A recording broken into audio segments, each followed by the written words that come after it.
Welcome to the Shifting Inward podcast, where we explore the mindset blocks that keep entrepreneurs stuck.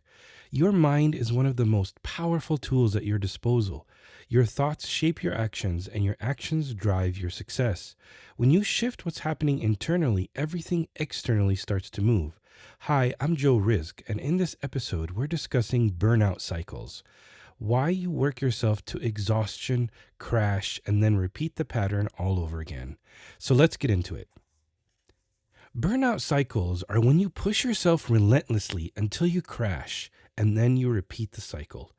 You work hard, ignore the signs that you need rest, keep going until your body or mind forces you to stop, and then, after brief recovery, you do it all over again. It's not just being tired, it's exhaustion that runs deeper than sleep can fix.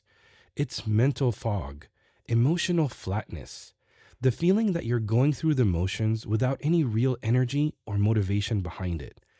And here's the thing, burnout cycles don't happen because you're lazy or because you don't care.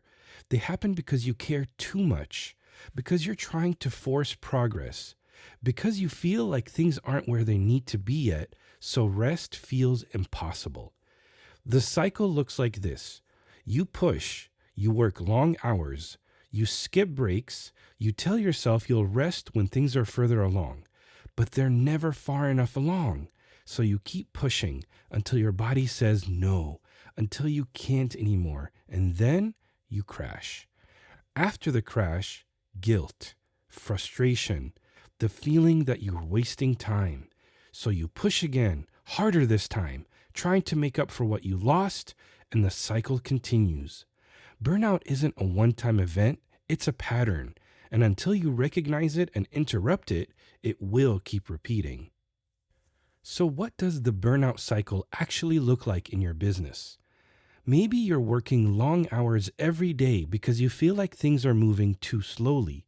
Progress feels like it's happening at a snail's pace, and you think if you just work harder, longer, more consistently, maybe you'll finally get to where you need to be.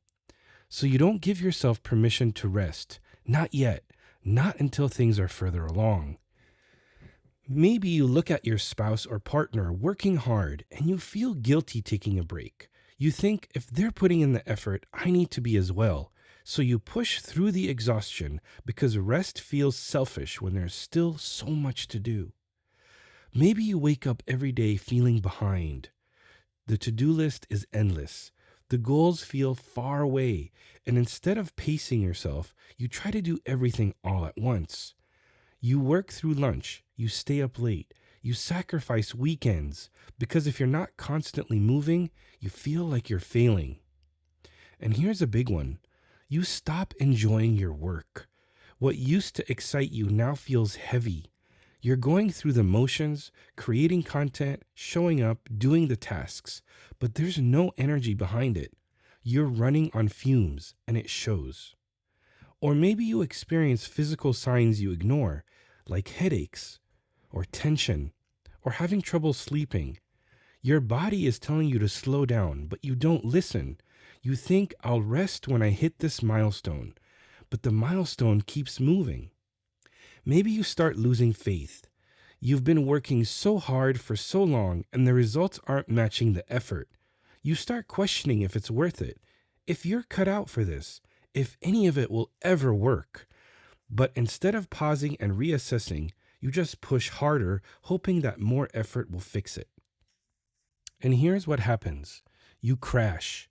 You burn out. You can't work anymore, even if you tried. Your body forces you to stop, and then the guilt kicks in. You feel like you're wasting time, like you let people down, like you're falling even further behind. So as soon as you recover, you push again, harder, and the cycle repeats. So where does this come from?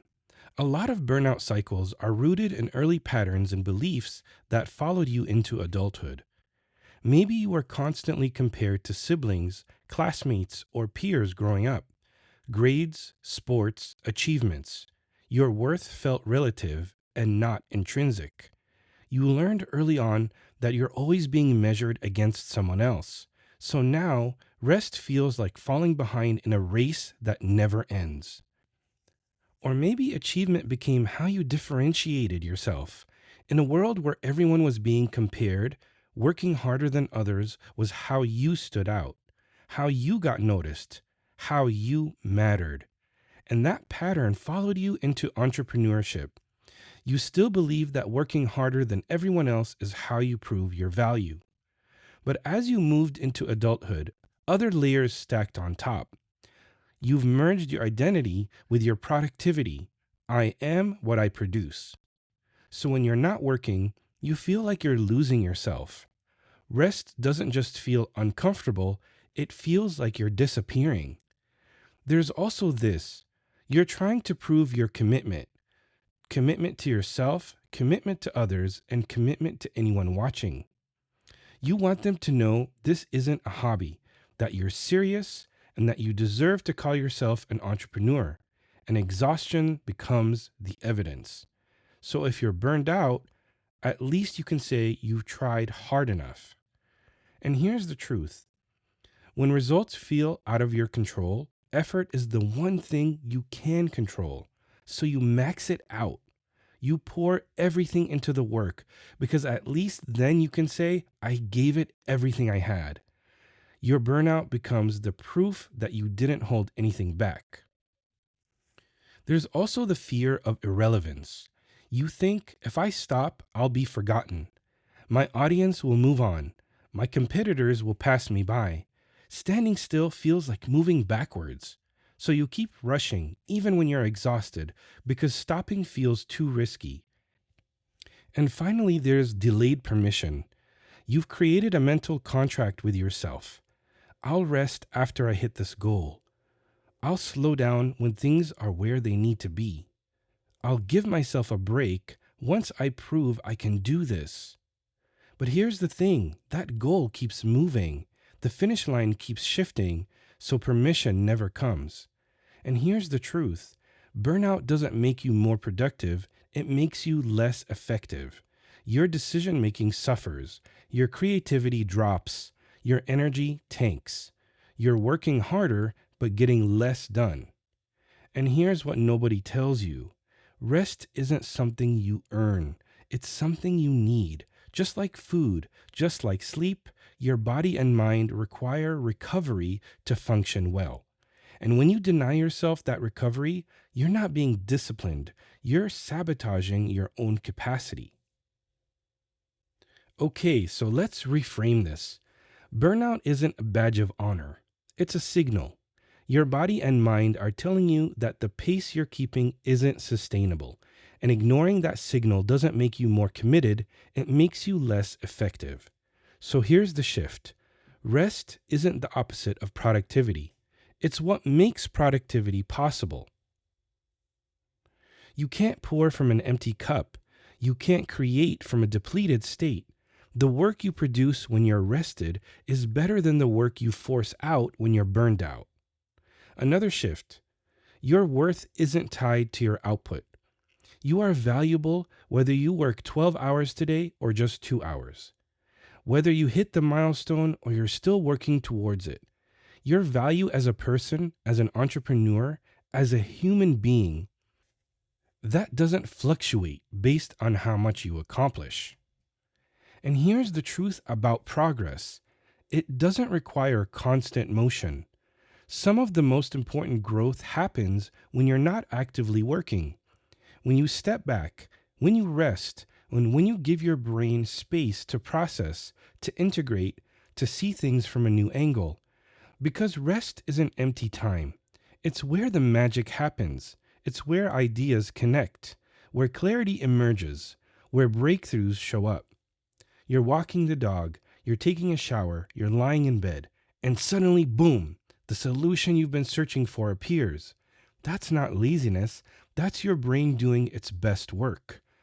The problem is we've been conditioned to think productivity only counts when we're sitting at our desk, hands on the keyboard, visibly working.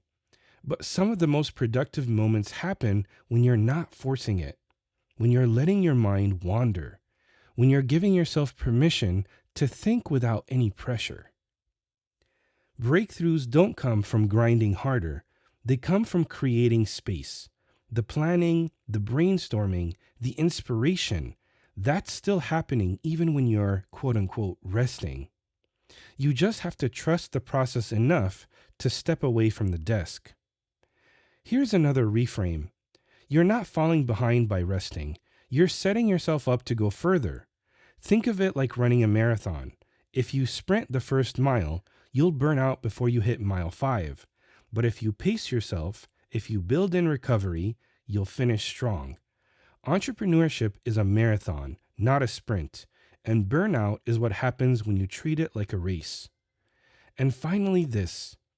Your business needs a healthy you more than it needs an exhausted you. A burned out version of you can't make good decisions, can't show up with energy, can't connect with your audience authentically. The best thing you can do for your business is to take care of yourself. So stop asking, how much can I push before I break? And start asking, what pace can I sustain long term? Okay, so how do you actually break the burnout cycle? First, recognize the pattern. Start paying attention to the signs. Are you working long hours without breaks? Are you feeling exhausted but pushing through anyway? Are you telling yourself you'll rest later, but later never comes? Awareness is the first step. You can't change a pattern you don't see. Second, give yourself permission to rest without conditions. You don't have to earn it. You don't have to wait until you've hit a milestone. Rest is a requirement, not a reward. Schedule it like you would a meeting. Protect it like you would a client call. Treat it as non-negotiable. Third, redefine what rest looks like. It's not just lying on the couch doing nothing. Rest is anything that replenishes you. A walk outside without your phone. A conversation with a friend where you're not talking about work. Reading something for pleasure, not education. Playing with your kids without checking email. Cooking a meal slowly instead of rushing. Listening to music that moves you. Sitting in silence with a cup of coffee. Working out. Stretching. Journaling without an agenda. Creating something just for fun, like drawing, writing, or building something, with no intention of monetizing it. The key is this. Rest recharges you. It doesn't deplete you further. And it's different for everyone. What restores your energy might drain someone else's. So pay attention to what actually makes you feel refreshed and do more of that. Fourth, set boundaries around your work hours. Decide when you start and when you stop and stick to it. Entrepreneurship doesn't have natural boundaries, so you have to create them. Otherwise, work will expand to fill every available hour, and that's a fast track to burnout. Fifth, track your energy, not just your time. Pay attention to when you feel most energized and when you feel depleted. Schedule your most important work during your high energy windows, and during low energy times, do the lighter tasks or rest. Your productivity isn't about how many hours you work, it's about working when you're actually effective. Sixth, challenge the belief that more is better. Sometimes less effort with more focus produces better results than scattered, exhausted hustle. Quality over quantity. Intentionality over busyness.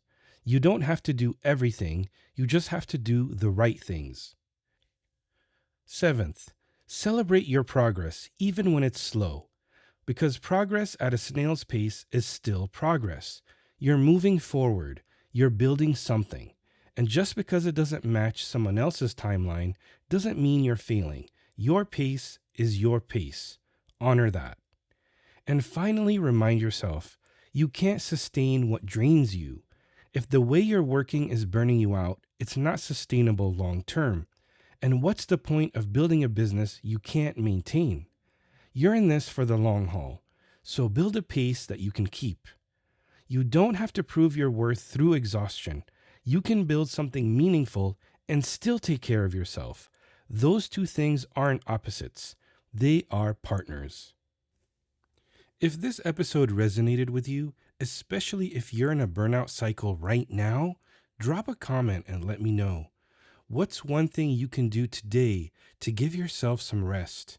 And I invite you to join our free school community to connect with other entrepreneurs who are breaking through mindset blocks and supporting and celebrating each other's growth. Link in the description. I'm Joe, and I help entrepreneurs shift inward so they can move forward. See you next time.